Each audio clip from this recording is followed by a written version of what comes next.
à fait. Moi, je suis une ancienne génération, donc nous, il a fallu vraiment qu'on se batte pour dire les plafonds de verre, il faut les éclater, hein, parce que les postes à responsabilité dans certains trucs, puis vous voyez bien que selon ce que vous leur dites, ça les chatouille quand même. C'est brave, messieurs. Voilà.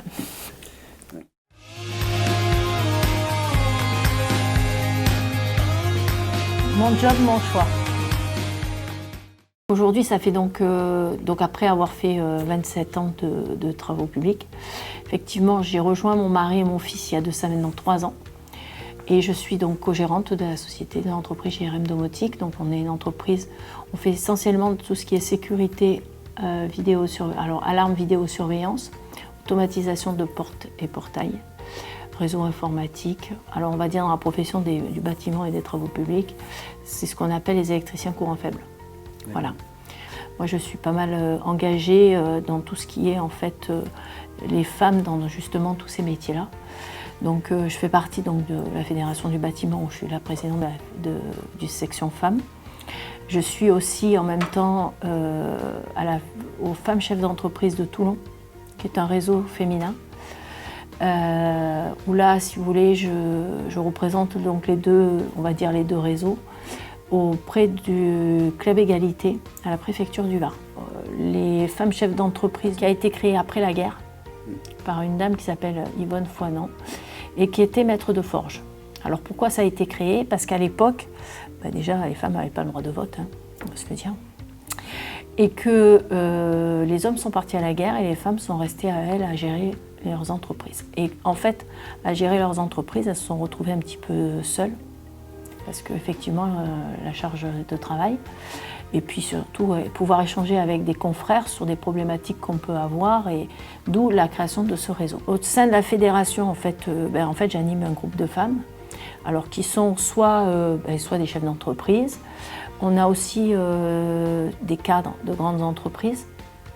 Alors, qu'est-ce qu'on fait? On fait des réunions mensuelles sur des thèmes qui nous touchent. Là, ce soir, on a une réunion, ça va être sur la réforme de la formation, ou l'entretien professionnel, donc ça c'est la vie de tous les jours d'une structure.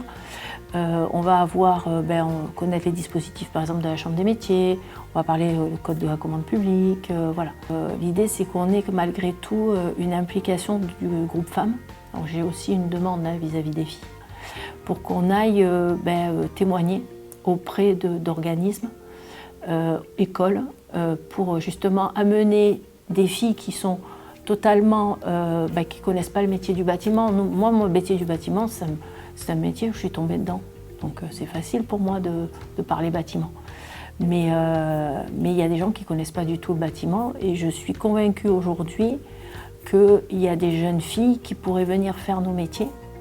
Alors que ce soit peintre en bâtiment, métier d'électricité, c'est faisable aussi, hein.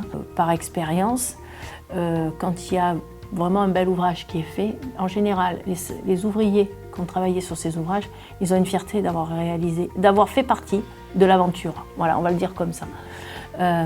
Où elles s'éclateraient et elles ne seraient pas frustrées d'avoir fait un métier qui ne leur plaise pas.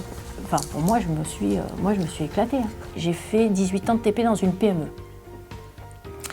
Et de cette PME, je suis passée dans un grand groupe, au bout de 18 ans. Et en fait, là où j'ai souffert le plus, c'est quand je suis rentrée dans le groupe. Où là, on m'a fait comprendre la différence entre un homme et une femme. C'est-à-dire que j'arrivais, alors pour tout vous expliquer, je suis autodidacte.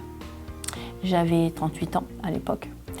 Je venais d'une PME. Et j'avais en poste, je prenais en poste le poste de responsable administratif, donc dans un établissement d'une telle structure, je suis numéro 2 de l'établissement. Clairement, gentiment fait comprendre que j'allais pas faire chier, j'allais la fermer, hein, surtout.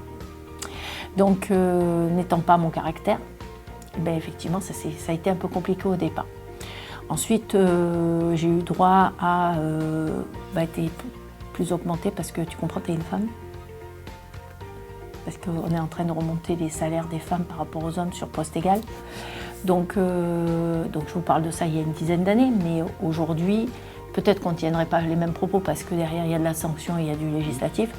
Mais je peux vous dire qu'aujourd'hui, oui, vous pouvez avoir des propos sur des hommes, mais je crois qu'à un moment donné, il faut juste se faire respecter.